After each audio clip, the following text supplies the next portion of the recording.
Nagalok naman ng 10,000 pisong pabuya si MMDA Chairman Romando Artes sa sinumang makapagbibigay ng impormasyon sa pagkakakilanlan at kinaroroonan ng lalaking nagpanggap na traffic enforcer. Sa video, kitang kinakausap ng pekeng traffic enforcer ang driver ng sasakyang lumabag umano sa traffic light sa Arnaiz Avenue, Osmeña Highway sa Makati City. Sa online post ng biktima, beating the red light daw ang pilit na ikinakaso sa kanya at nagkakahalagaan niyang 2,000 piso ang multa. Bagay na binawi kalaunan dahil pwede naman daw pag-usapan.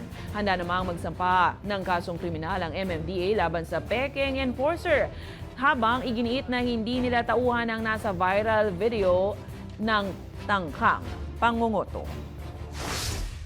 Sana po ma-identify natin to kaagad para maiwasan na po yung kanyang masamang gawain.